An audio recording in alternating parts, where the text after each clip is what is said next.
So once again, here's a little bit of general information about me, the official title of the webinar today, and the information about our company and our main product called Problematic, in case you want to check it out after the webinar. I just want to let everyone know that this webinar today was designed to be part of a series about question writing in general. The topic today is going to focus on the questions with very little attention at all to how they're actually used in the classroom. In other words, we're going to talk about questions in almost an abstracted way, how they can be made better, what you're aiming for with good questions in the classroom, and this could mean for either instruction or assessment. Most of the things I'm going to talk about today are points that are valid for both. The next webinar that will follow in about 3 weeks will then shift to, all right, now you've got those good questions, what are some really neat ways of delivering them to students using some newer technology and making real impact on student achievement. And then finally, about 3 weeks after that, will be what we call closing the circle, which will be tying these ideas together into newer classroom models, things like blended learning, flipped classrooms, and a little bit of a deeper look at how you can use technology and questions to personalize learning. As you'll notice, there is very little that separates out instruction and assessment, and that's on purpose. Our company's philosophy, and one of the philosophies that we're going to try to impart with the Assessment for Learning community, is that the line between the two is very blurred. It should be, in my own opinion, and that'll be a philosophy that you see carried out.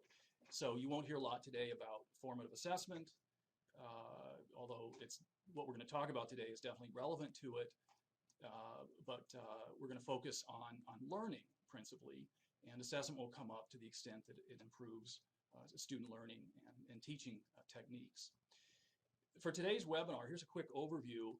And I want to point out something that I think is a little bit unique, which I thought would be kind of fun to do in a webinar, which is to focus on weak questions. A lot of teacher training that goes on, professional development, and a lot of talks that are given are about what do good questions look like. And I thought it'd be kind of fun to actually start with bad questions and see what the steps look like to turn them into good questions. So that's really the theme of the webinar today. It's not just to single out good stuff, it's to make stuff good. And as much as possible, well, it's a webinar, so it's only nominally interactive. But as much as possible, I'm going to try to structure the webinar so that you get to see the steps that occur as you go from bad to good, kind of like a brainstorming session.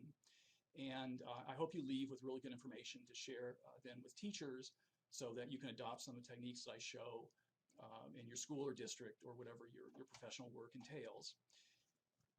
So the steps are shown on the current slide. And in order to get started, because we need questions to get started, I'm going to, excuse me, first let me just tell you, give you a little preview of some of the techniques that I'm going to show today. And I'm going to come back to this slide, so you don't need to study it very carefully. But these are not super formal categories. My going through the educational literature on questions shows a real dearth of specific methods for making them good. A lot of the literature is on, again, what good questions look like. So I had to come up with some steps on my own that you can implement to go from not so good questions to good questions. So there's a quick overview, and I will come back to this slide. The point that I was jumped into a little bit prematurely a moment ago is where will these questions come from? And I'm afraid I have to do a very short commercial plug here. What our company is all about is building databases of questions. So we have our hands on lots and lots of them. And vast majority are very, very good because they come from publishers. This is not a crowdsourced material. These are from already published questions from states, New York Regents, very well-respected national and international exams. And we turn them into a database and put them up on this website called Problematic. And it's totally free. You can just sign up and you get access to the 90,000 questions that are cited there in that second bullet. So the point is, our company has access to a lot of good questions, and some a little less good. You know, they've come from different sources over time. states and other publishers have learned how to make questions better over time. So we've been able to go back in history a little bit, and even in recent history, and find a small selection that we could use today for demonstration purposes. Let me give you a quick overview of the site. This will be very quick because I want to jump into showing you the specific techniques. But just in case you want to check out the site afterwards, I want to show you how you could do much of what I'm showing yourself. And in fact, you might want to do it if you're involved with teacher training so that you can repeat some of the steps, come up with other questions that can be improved, and generally get practice. So here goes. The website, as I've already mentioned, is called Problematic. Here's what the main landing page looks like. It really is free. There is a for-pay part of the site, but you can completely ignore it and get an awful lot of use out of the database that we built. 90,000 questions, as I mentioned, cost nothing. You just sign up, email and name is all you need. You log in and you can start accessing the questions. It's a very simple process to put something together. This slide here shows the main panels in the program. As you can see, we divided up the questions more or less between their origin. The state assessment area is what I'll be concentrating on. That has questions from 27 states. We were very fortunate to get permission from them, and we're working on getting permission from others. It amounts to about 32,000 questions, I believe, math, science, and social studies mainly. So you just click on the panel, and then you get a further breakdown. We've divided them up into two sections, the original source documents, which we call tests, and then we reorganize everything by topic to make it a little easier to find what you're looking for. You simply click on a topic, and then you go into a screen that shows the actual questions. You click on the ones you like. You can mix and match all you want, jump into other states' questions, jump into other topics. And after you've pulled a group of them together, there's a very simple drag and drop routine if you want to reorganize them. You can do edits. You can set certain properties on the problems, like to make them go all the way across the page, to use a full page. And once you're done with those changes, you go through a few formatting options. This screen I will hold up for just a moment because it's worth pointing out. This kind of reinforces the idea I brought out earlier, which is that we definitely don't want to see ourselves as a testing company. We are a question databasing company, if you will. And the program sort of lets that idea play out through different kinds of classroom documents. It can make all kinds of tests and worksheets, but it can also make overheads, flashcards and game cards, warm-up activities, whatever you might want to use good questions for. After you've made those choices, you simply hit a button and you get a beautiful PDF delivered to your computer, or you get flashcards, game cards, overheads, whatever it is you're trying to produce. That's the website. All right, back to a plan of action. So that's where the questions came from. Now, the idea I had to make this a fair demonstration, if you will, and not one based on cherry-picked questions, is that I went into our database of state release tests, which spans about 10 to 15 years, although the bulk of it is in about the last 6 or 8 years.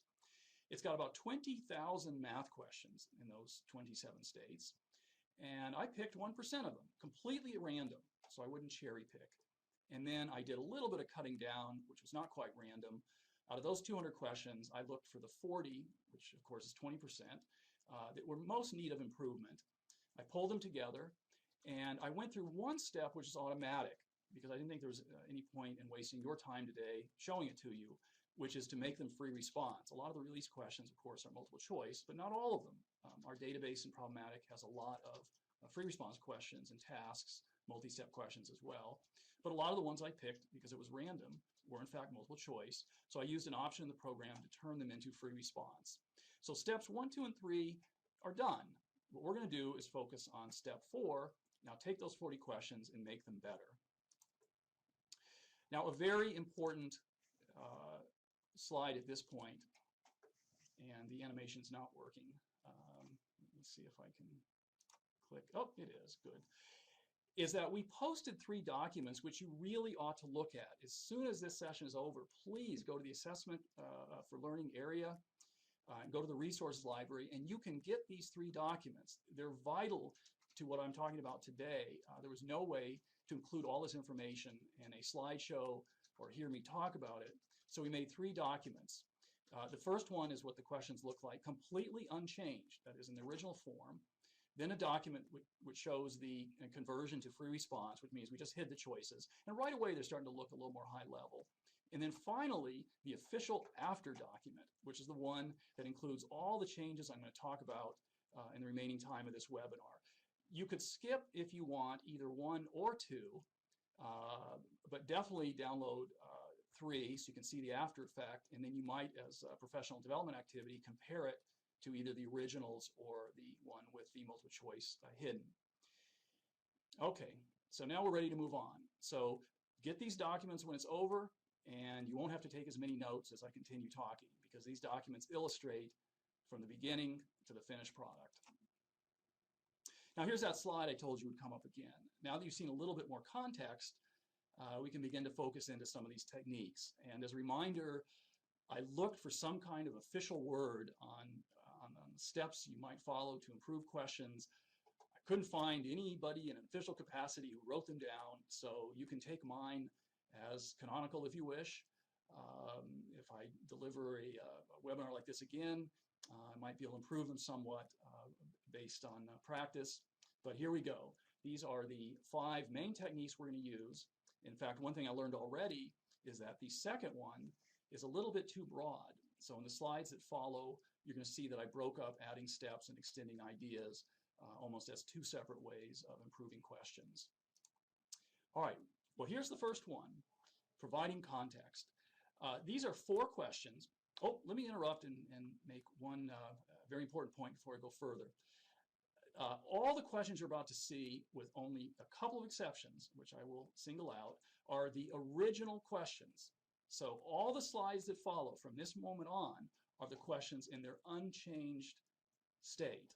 All right, so you can see what we're starting with. So don't be confused that these are the finished product. In fact, when you look at this first slide, I think that idea hopefully will be clear, is that these are old style questions. If you are interested enough in this topic to have signed up and joined the webinar today, I'm probably telling something you already know, which is that these questions are not going to appear on a lot more tests. These are not the kinds of questions that students would be spending a lot of time working on in class. Now, I'm also not dogmatic about it. As a former teacher and somebody who's been in this field, as a professional problem writer, if you will, for many years, I'm not against giving this kind of question, but like everybody else, not to excess, and certainly not if you're trying to raise student achievement. This should be the starting point and definitely not the end point. What the end point will start to look like is the same questions with context. And when I hit the button here, you'll see some of the context that I came up with as I tried to improve these questions. Instead of saying, for example, what's 110 plus 70, I changed the question to say there's some kids sitting in a multi-purpose room in a school, and then 110 of them and 70 more come in. And so the kids have a little bit of a context to hang that on. The second and third example are particularly interesting because they use multiples of 10. And anytime you see multiples of 10, a very good context to put it in is conversion. 100 show up with meters, pennies, dollars, you can see. When I see the number 10, I could also think of conversion, but in this case, I wrote a problem. I changed this problem a little bit to be 2 weeks of pay, because 10, of course, is Monday through Friday times 2. So I turned it into a more real-life problem with the context of an after-school job. So there's some examples of adding context to problems. And again, if you download those documents that I pointed to before, you'll be able to see what the rewritten questions actually look like. Now here's one that is not in those documents, and it's one of the few after problems that I'll discuss separate from this training webinar. This is a problem that's in our company's Common Core Math database, and I think it's so good that I thought it was worth singling out. It shows context in a very real way, and even more importantly, the context matters. It makes the problem interesting. It helps the kids understand, why am I solving this problem? And it even leads right into a really good question about estimation. On the final thing, as our company was researching this problem, we also found out that nobody calls it the Sears Tower anymore. Well, old-timers like me do, but it's now officially called the Willis Tower. So even that turned out to be an interesting point that we could make in the context of the problem. So I just threw that out as what I consider an exemplary a problem that shows context. The rewriting of the problems in the after document won't be quite this good because of limited time, but here's something that you can aim for. The next lesson is about adding steps. Here's 4 examples of questions, which again are the before questions, which look pretty good. I mean, if you're comparing these to the context-less questions that were up there a moment ago, these look good. I mean, they're word problems, they're real life, but the truth is they're not really what the Common Core math standards are after. They're single step. The last one, the 4th one, it's a little bit more than that. But they're not really asking students to do much critical thinking on these topics. So what you want to do to turn them into higher level questions, oops, went too fast there, is add follow-up steps. That is, can you ask a second or third question which uses the same information but is more penetrating, which forces the student to rethink the question a little bit, see an extension of the question, maybe apply it to another situation in real life, but basically take the question further. Now, just to clarify, having been around for a while, I know that the term multi-step, and I could even put it in quotes if you could see my hands going up and down, little quote symbols. Multi-step 10, 15 years ago used to mean something a little bit different to most people. It used to just mean that the steps of solving the problem were multi. And so you might have a typical algebra word problem that involved, simplifying some terms, then moving things from one side of the equation to the other. And that used to be what was considered multi-step. That's not really what multi-step means anymore in the day of Common Core math. Multi-step means something closer to taking the idea further, making the students do some real mathematical thinking, very deep, and if at all possible, tied in with something that's real life. So here's some hints for doing the kind of multi-step question that I just described. You'll notice that it's not about just simply making the kids do another arithmetic step. It's not just about adding another operation and calling that multi-step. It's trying to make the problem do some real math. And what a lot of researchers on math agree is that proportional reasoning should show up everywhere possible. Never miss an opportunity to make that a second or third step. Use fact families, inverses, examples and counterexamples. All these things help students do very deep thinking and take questions further. And this little warning at the bottom, you can take as kind of a judge of whether you're producing these questions properly, is the steps are simply guiding the student through the problem solving method, then they're not really doing what they're supposed to. They're really supposed to broaden the ideas. So here's a few examples which we could call try it yourself. These again are the before questions, and you will see them in the documents if you download them after the webinar, both before with choices hidden and then with changes that we made to raise them to a higher level. You can look at them for a minute and see if you have any ideas for how you might improve them. When I looked at them, I thought of a few follow-up steps right away. The one on the top left, you could ask 2 or 3 more questions about what would happen, if you pulled some of the shapes out of the picture. How would the fractions change if you were only looking at the white shapes, for example? On the second little example there, I thought, why not ask questions like which stickers are equally likely to be picked? Because you'll notice 2 of them have the same quantity. And then even a question asking students, how many times would you have to reach in that bag to guarantee that you got one of each? That's a very interesting follow-up question for what is otherwise a relatively simple problem. I'll let you think about the other 2. I won't spend time on them, but you can download the document afterwards and see how we actually made some improvements to them. The next topic that I want to jump into, I'm calling extending ideas. Now, this is not so fundamentally different from what I just went over that maybe it doesn't really deserve its own category, but I thought it was useful to split up the problems a little bit this way.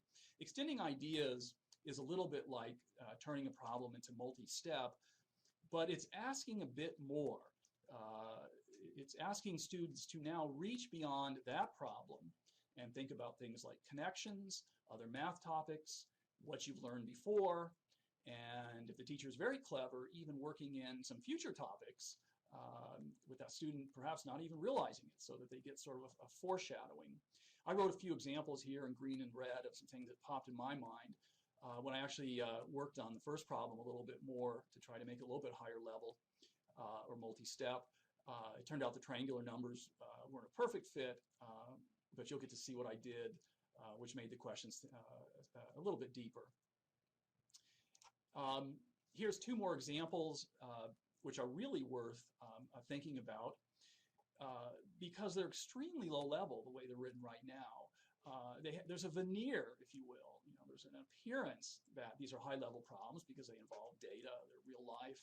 But if you look at the questions that are asked, I mean, that's just a single-step recall kind of question. So there's a couple things we did to make them much more interesting, and one of them ties in with a newish standard for Common Core, which is working with multiple or two sets of data.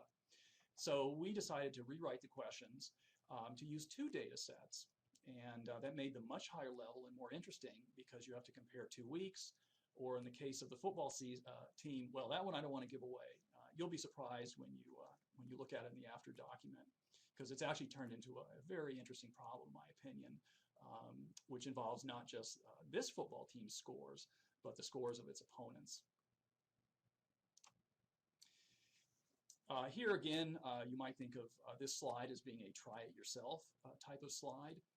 I won't say much about it except, maybe a little bit on the one on the right, because I think we did a little clever reworking of it. The one on the left clearly ties into equations of lines, slope, y-intercept, which is the price of the album. And if you're involved with mathematics instruction, I'll stop there and leave it up to you to think of some other ideas for extending that problem. The one on the right is most definitely about slope. I can't remember what level it came from, but it's probably a 3rd or 4th grade problem. It might have been 5th grade some years ago when it appeared on a state test, although it's definitely not higher than 3rd or 4th grade now. So it's most definitely about slope, and the choices are not hidden because they're actually part of answering that question as it's written right now. But our reworking of it changed it quite a bit. It got rid of the multiple choice. And I'm actually going to read to you what we did, because I think it's a pretty good example of how you can take a low-level question and make it much deeper. Here are the 3 steps that we added after getting rid of the multiple choice. If you could move only right and up on the graph, what directions would you give somebody who was trying to go from point A to point B? So now the choices aren't needed anymore. And then there's 2 follow-ups. Assume you gave those same directions to someone who started at the point 5, 1. Write the coordinates of the point where that person would end up. And finally, if somebody wanted to follow the same directions and end up at A, where should that person start? So we took a relatively low-level question and we made it much more about slope of a line, and I think we accomplished sort of a foreshadowing of treating slope as a fraction. Here's some quick hints for extending ideas. I'll just let you read them real quickly, and they pretty much summarize the points I already made.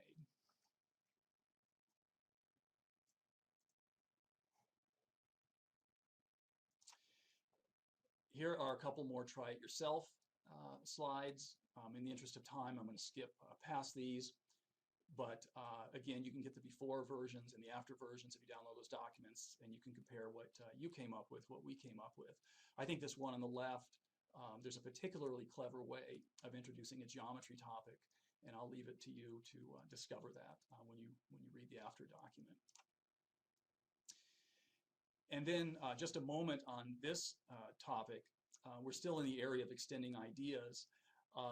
It's really a shame that more teachers don't introduce number theory, which is usually like a junior level course in high school or beyond, because you can do it in pretty simple ways, even with elementary level problems. And just as an example, the first problem we turned into a question which rewords slightly the question that's already there and asks a very simple follow-up, which is, can they share their money so that they end up with an equal amount? And if you look at the coins, it forces you to think about odd and even numbers and what effect that penny has. So it actually turns it into a very simple number theory question with even a question that students might find interesting to answer. The one to the bottom left is kind of similar. I saw the times 2 part of that equation, and I thought, odds and even numbers again. And in fact, how do you demonstrate that something is even? And I'll let you read the after question to see how that was done. Now we're getting to probably one of the most obvious and often pushed topics with the new Common Core standards.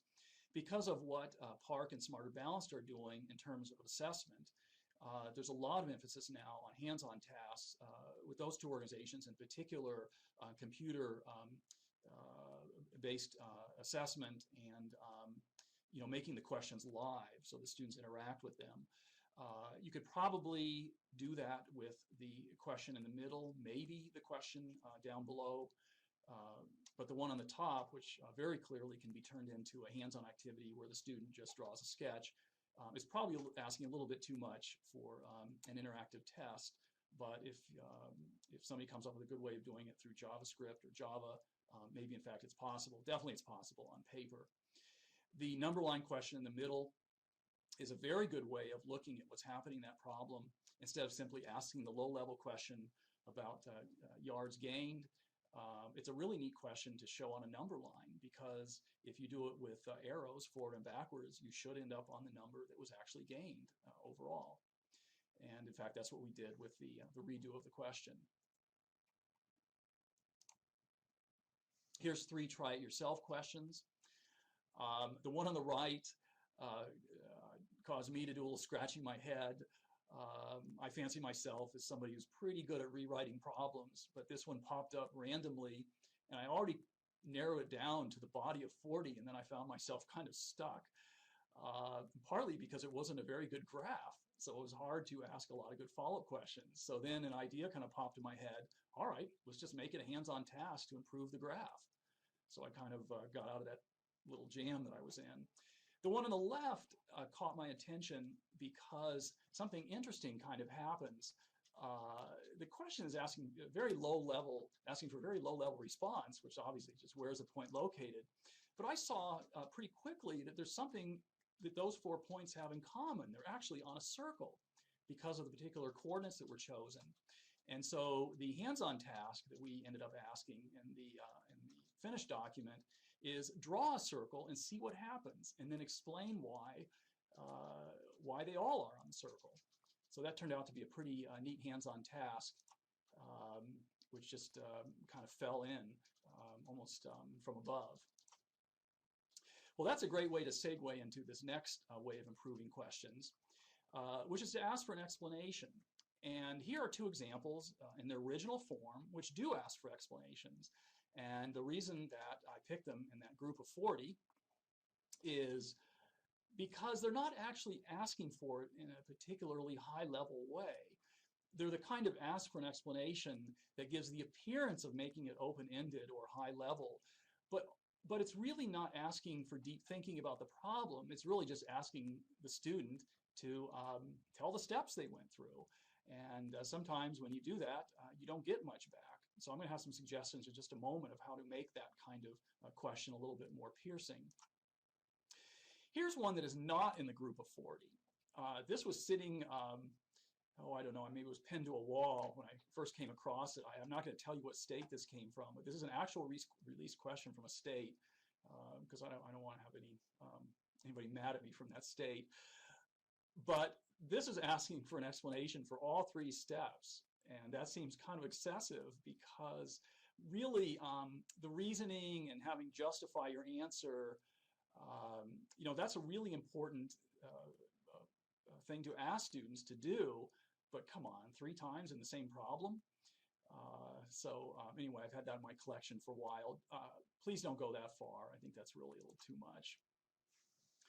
So here's a good piece of advice I came up with as I was going through these and trying to think more about how you ask real penetrating questions that tie in with explaining an answer. Here's another actual release question, and this is one that we worked on and made better. And this is the only question where I'm showing what the state put out as the answer in their released PDF file. So the little 16 benches down below show certain student answers which would be acceptable. They'd be considered right answers.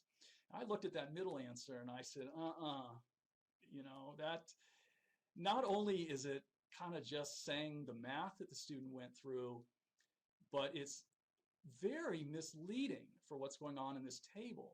And if you don't see why immediately, then I could just ask you the question, how many cans would you need if you painted 9 benches? Do you add 4 more to the number?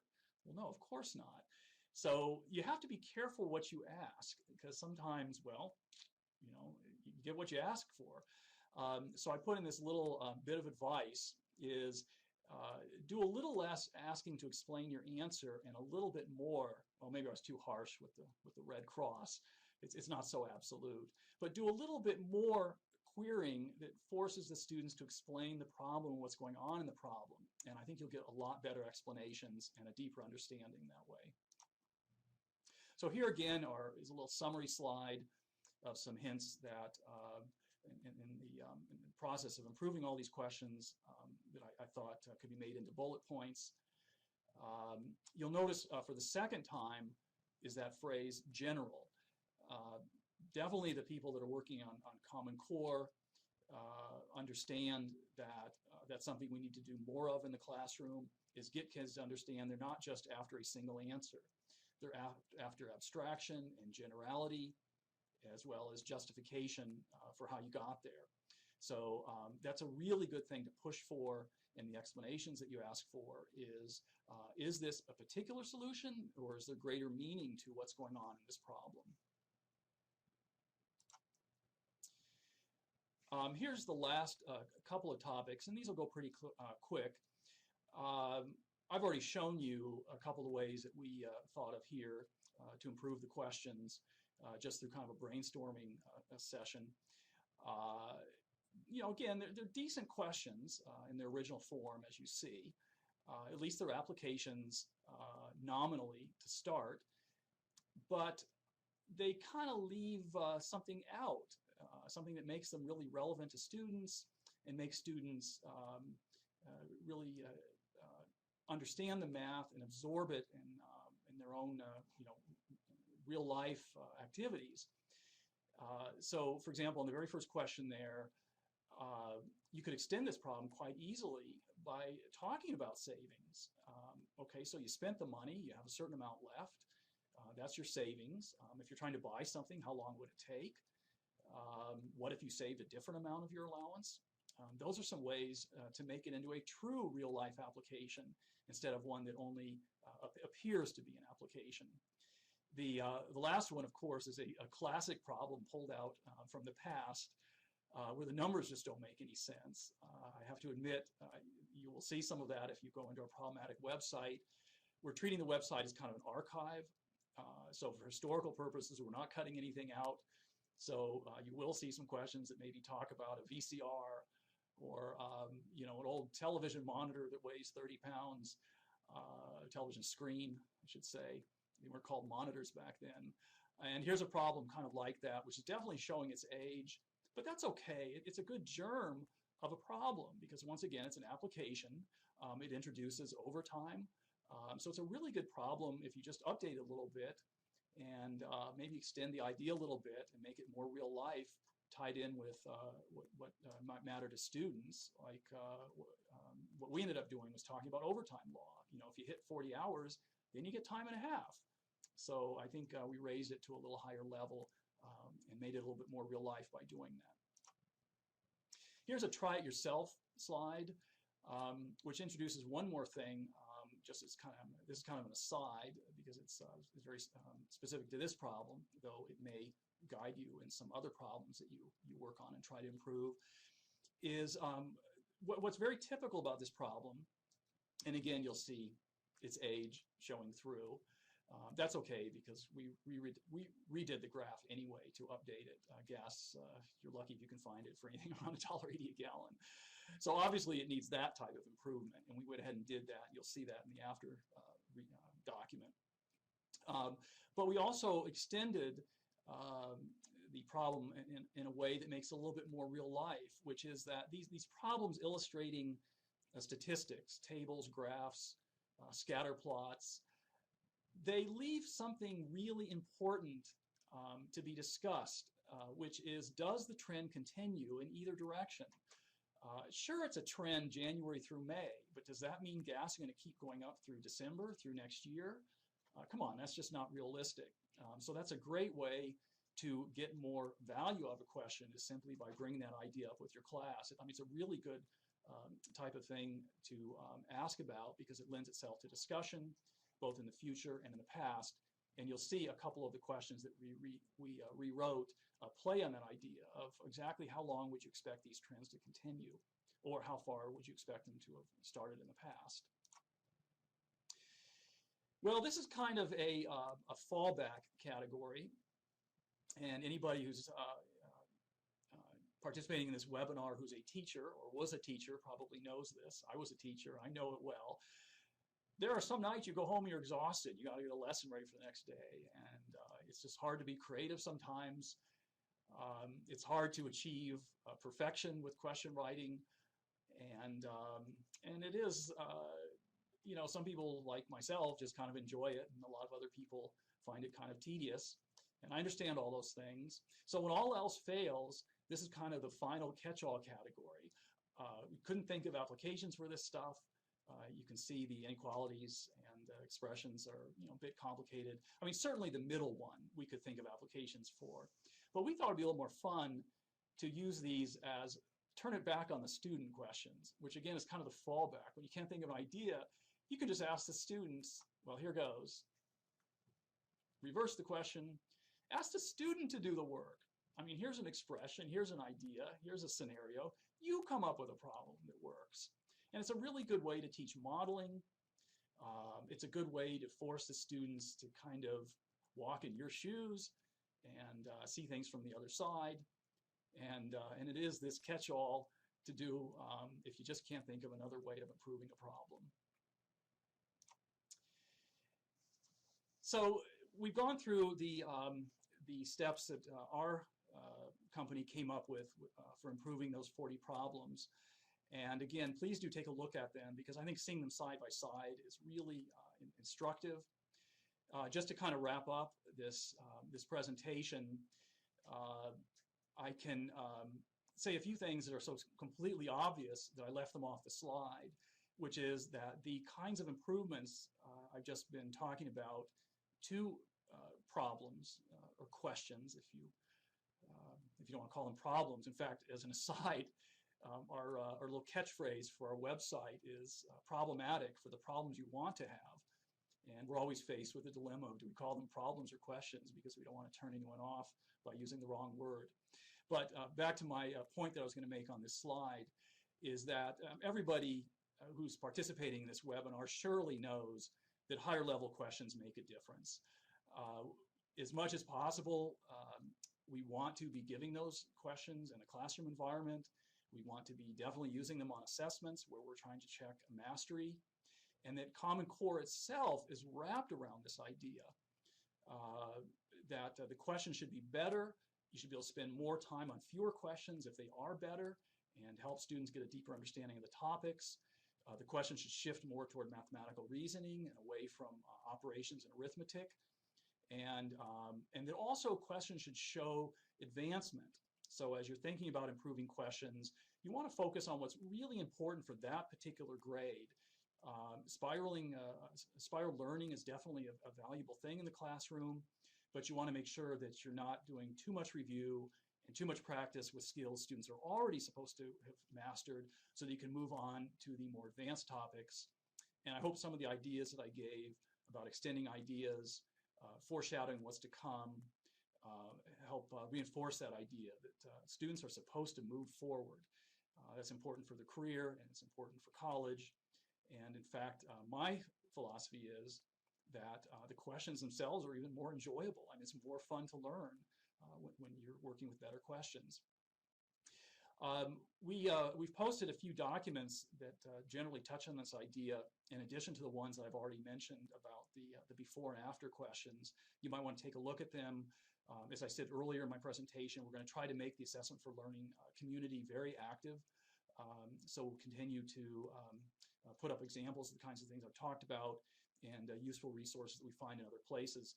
This one that I singled out on this slide by Phil Darrow, he's one of the principal writers for Common Core. He does a lot of presentations on it, and I think you should listen to a couple of things he has to say, because I think that yeah, he ties in some of the ideas I brought up today more into Common Core, but he definitely presents a lot of good questions that can be used to kind of get across the same points, that questions can be made better, and he tells you, he gives a lot of good examples. So just to wrap up, as I said at the beginning, there will be 2 follow-up webinars to this one. What I covered today are ideas for making questions better. The next webinar will be, okay, we've got better questions. Let's come up with some good ways now of introducing those into the classroom, both with and without technology. And then finally, we'll abstract it a little bit so that I can practice what I preach and sort of generalize the ideas into new classroom models. Please do get those documents. They're really central to what I was talking about today, because they will show you the ways we came up with to improve the questions. They're very, very useful for teacher training, because you can go through the same kinds of activities. You can hide the finished product, kind of like I did. Number one, to make you a little bit curious, and number two, so you can put teachers through the experience of brainstorming and actually doing it themselves, which, by the way, is a very important thing to do with teachers for, let's say, for 2 reasons. One, you want to build that capacity. Common Core is still very new. As best as possible, our company is trying to build a database of the kinds of questions I've talked about today, but it's going to take some time. So you want to build that capacity. We all need to be kind of doing it together. But second of all, I think the best instruction is when teachers have really good questions, good follow-up questions at their disposal. So if there's a learning moment in class, one of those rare moments a kid asks just the right question, you know what kind of follow-up question to ask to really get kids thinking properly. That's a good skill, in practicing on written questions helps build that skill. So don't dismiss those questions that you see in databases that are old or weak. That's why I made it the point at the beginning that I think there's something very valuable about actually working with the weaker questions. Don't just rule them out. Use them as good hands-on activities for teachers, and then you'll be practicing what you preach. So we're going to go ahead and use the last 15 minutes of the webinar as kind of a question and answer session. You go ahead and start typing those in, and then I'll put this slide back up. This kind of reminder of where you can go to sign up and get these documents. And I will finish with a thank you for everybody, and I'll start answering your questions. Appreciate your time today. I hope this information helps you.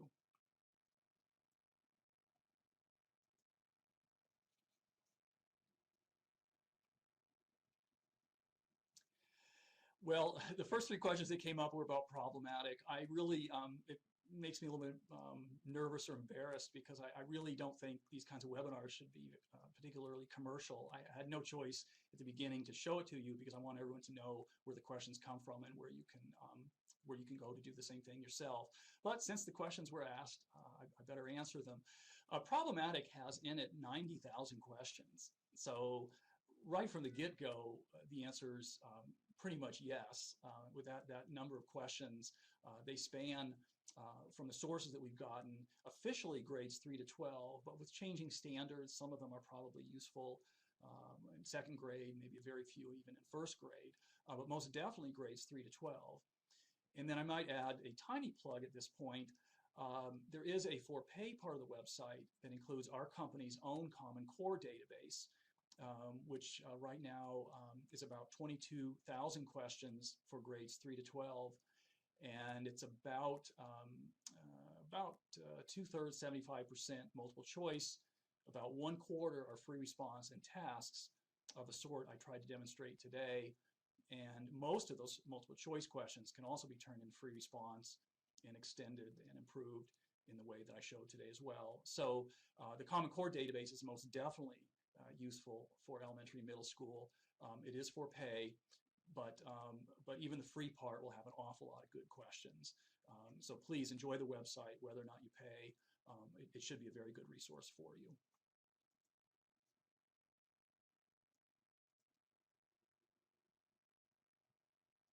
I don't know if more questions are going to pop up, or I should be looking at the chat.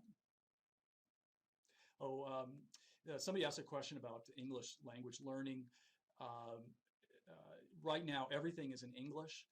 We are going to be doing a Spanish translation of our Common Core questions, and we will start to put up non-English questions over time, some from other countries, some from bodies of questions that we get permission to republish.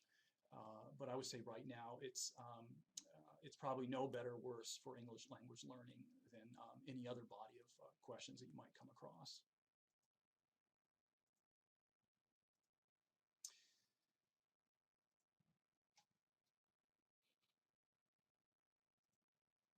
Looks like another question about problematic. The questions that we're republishing from other sources, they're all in their original form. They're already done by grade level, subject, and state. So you would just want to go into the state assessment area and actually click the tab that says test, and then you will see them already in their original form.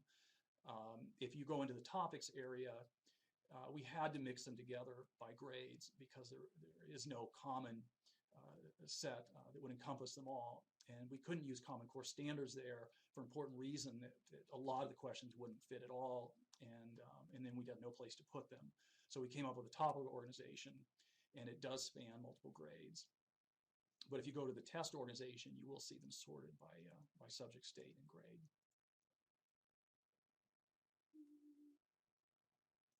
So a couple of people are asking about the certificates. I think you have to spend the whole 60 minutes before you get your certificate, and then I think it becomes automatic. So if you have a question about the CE, wait about 10 more minutes, and then I believe then it becomes mostly automatic. Does anybody want to ask about question writing? If anybody has pulled down the 3 documents that that I talked about, you might want to ask about some of the after questions, how we came up with those ideas, or if any of them are confusing. You might also, through the chat, you're more than welcome to suggest ideas or refinements of the categories that I presented. A few people have asked where they get the documents. What you would have to do, I believe, is become a member of the Assessment for Learning community. If you're not a member, you don't get access to the resources. So if you're already in EdWeb, you can go to the Assessment for Learning community. I think you just check the button that says join this community. As soon as you do that, return to the page, and you'll see a resource library link on the left. And if you click that link, you'll see the documents right away. There's 3 of them. They're not particularly large PDF files, so they should be quick to download.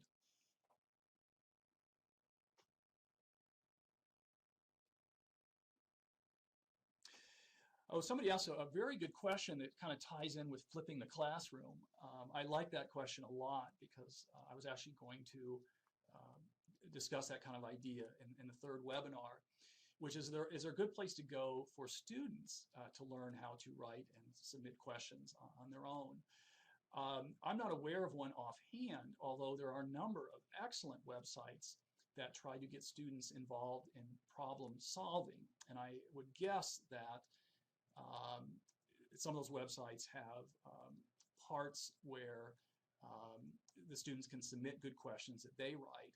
There's one called The Art of Problem Solving, which is pretty well known. It's tied in with a lot of math competitions. It's possible that they have a place where students can go to write questions and submit them and share them with other students. That's called The Art of Problem Solving, and the web URL is literally those words strung together.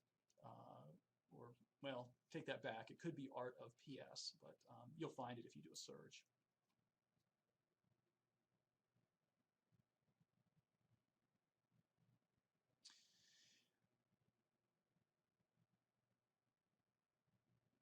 Somebody asked a question about, could some of the things I introduced overwhelm students?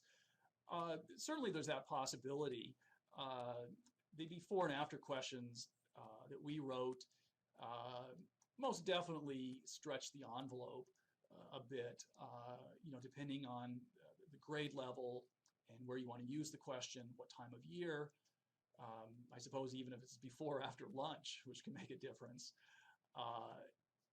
Certainly you might not want to push students as far as I did, but that's really a classroom and teacher level decision. I think the main point that I was trying to get across is here are some ways of doing it, and you would definitely want to choose the ones that are appropriate for the students that you have. I think as a general philosophy, most of the time, and I can say this from my own experience, is I think most of the time we're overly nervous about pushing kids too hard. I think just we can take this lesson from coaches in athletics or many other endeavors, is sometimes you can push yourself a lot further than you realized. And if we think of that as teachers, and just the reverse, sometimes we can push students a lot harder than we realize. And we just have to try it, not give up right away, but try it maybe over a few weeks, a few different class sessions, and see how far the students really can stretch. But I think in the end, it's probably a teacher and classroom based decision.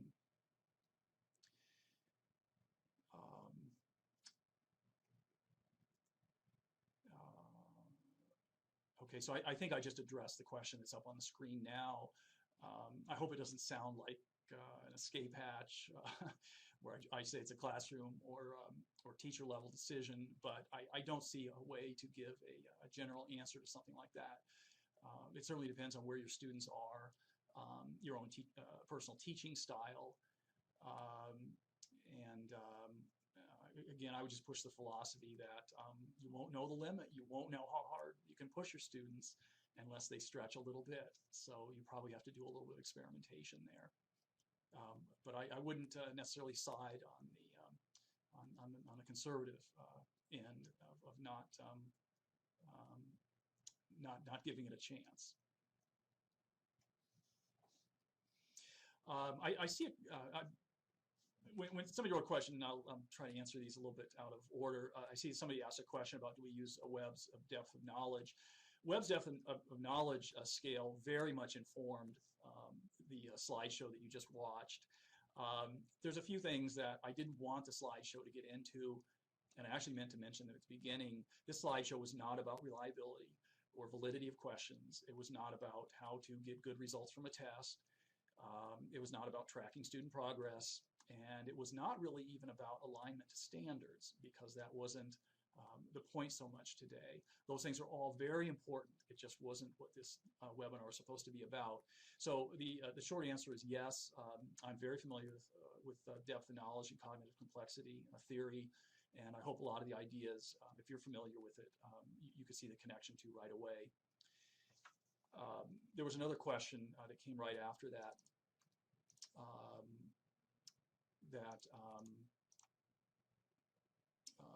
Talked about differentiation of students. That was one that I definitely wanted to talk about, because I think a few of the ideas that I brought up with making a problem multi-step and extending the idea, I think you could make a very strong argument that that helps with personalization and differentiation. In fact, I'll restate that. I think you could make a very strong argument that if you are trying to differentiate learning and help all students, that you want to include multiple steps and you want to extend ideas, because that gives every student a place to reach, which is not necessarily where every other student is reaching. When I was in the classroom, I used to try to use some of the principles I talked about today, and I would often make step D or E in an extended problem. On purpose, I'd try to make it one for the top students, in a manner of speaking, to keep them busy, to really make them stretch. And if the rest of the students could get through A to D, I felt pretty good about that. So a multi-step question, in a lot of ways, is really good for differentiating learning. It helps kids stretch. It helps kids who are a little bit faster kind of stretch their brains as well. So I hope you can see that now as you look back at some examples I gave, that all of these things can make a big difference in where education is going and where it should be going these days. A few people have asked about question contexts. I didn't get into math models in a big way today, but otherwise the questions about context, they're a little bit, they have a commonality in that they kind of get at, you know, are they appropriate for all students? Are there equally good contexts? I don't think there's a hard and fast answer to that. Again, I hope it doesn't sound like I'm passing the buck, but I think it's a classroom and teacher decision. I think it's one of the things that really defines an outstanding teacher is when you can sense where your class is at, what kind of mood they're in, what their interests are, what they're ready for, what their real life experiences are, and come up with good context that gets their attention. I'm a really strong believer that teachers are central to education. That doesn't mean I'm a believer in the old professorial model where you stand in front of your classroom, but I truly believe that teachers in the end make the difference as coaches and mentors, and in a Socratic kind of sense, drawing ideas out from students. I think teachers have to play that role.